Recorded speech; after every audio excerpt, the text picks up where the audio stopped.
Hello friends, welcome to favorite சமையல். இன்னைக்கு நம்ம பார்க்க போற ஃபேவரட்டான சமையல் எக் காரக்கறி எப்படி பண்றதுன்னு தான் பார்க்க போறோம். இது ரொம்ப ஈஸியான டிஷ்.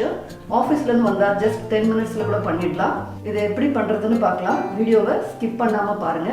இது வரைக்கும் நீங்க சேனலை சப்ஸ்கிரைப் பண்ணலனா நம்ம சேனலை சப்ஸ்கிரைப் பண்ணுங்க. வாங்க வீடியோக்குள்ள போலாம். இப்போ நம்ம எக் காரக்கறி பண்றதுக்கு ஒரு 3 ஸ்பூன் எண்ணெய் விட்டுக்கலாம்.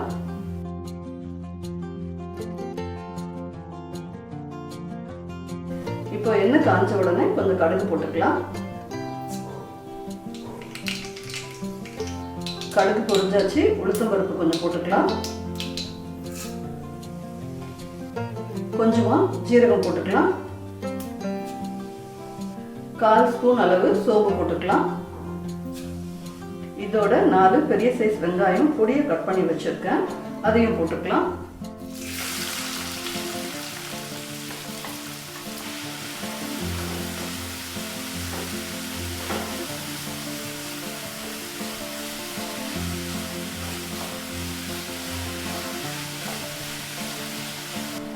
இந்த வெங்காயம் நல்லா செவக்கிற அளவுக்கு வதங்கணும்.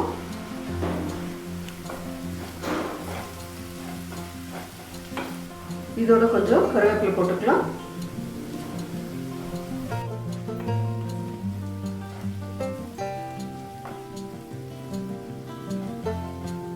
வெங்காயம் நல்லா வதங்கிடுச்சு. இப்போ இதோட 4 பெரிய சைஸ் தக்காளி பொடியா நறுக்கி வச்சிருக்கேன், அதுவும் போட்டு வதக்கிக்கலாம்.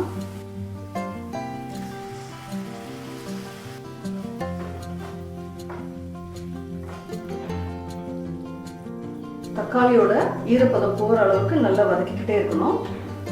இப்போ தக்காளி நல்லா வதங்கிடுச்சு. இப்போ இதோட ஒரு 1/4 ஸ்பூன் மஞ்சள் தூள் போட்டுக்கலாம்.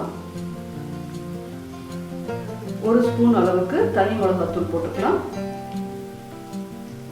இதுக்கு தேவையான அளவுக்கு உப்பு சேர்த்துக்கலாம்.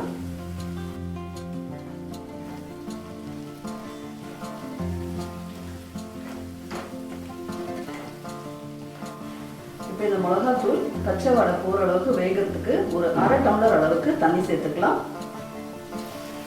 1/2 டம்ளர் போதும்.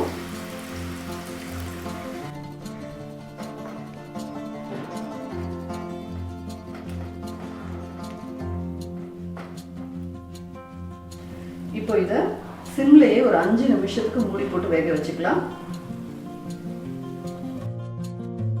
இப்போ 5 நிமிஷம் சிம்லயே வெந்துருச்சு.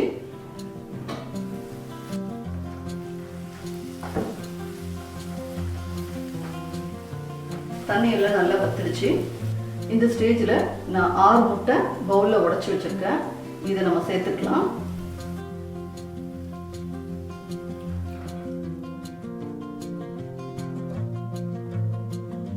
முட்டையோட அளவை நீங்கள் ஜாஸ்தி போட்டுருந்தா தக்காளியும் வெங்காயமும் எக்ஸ்ட்ரா சேர்த்துக்கலாம். முட்டையை போட்ட உடனே மெதுவாக கிளறி விட்டுக்கலாம்.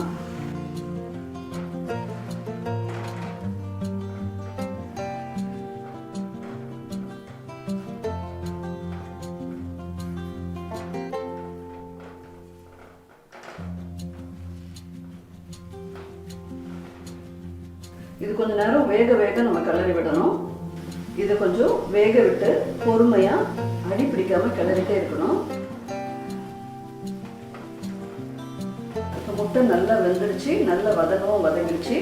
இந்த பதத்துல நம்ம ஸ்டவ் ஆஃப் பண்ணிக்கணும். இன்னும் வதக்கிக்கிட்டே இருந்தா ரொம்ப சுருங்கிடும் முட்டை, அது டேஸ்ட்டும் மாறிடும். இப்போ நம்ம ஸ்டவ் ஆஃப் பண்றதுக்கு முன்னாடி கொஞ்சம் கொத்தமல்லி போட்டு ஆஃப் பண்ணிக்கலாம்.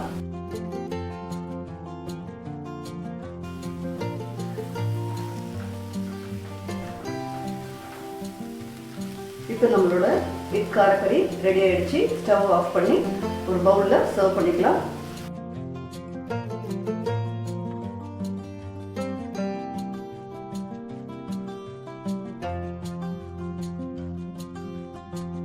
இது நம்ம சப்பாத்தியோட தொட்டு சாப்பிடலாம். பிரெட்டோட சாண்ட்விச்சுக்கு ஸ்டஃபிங்காகவும் யூஸ் பண்ணிக்கலாம்.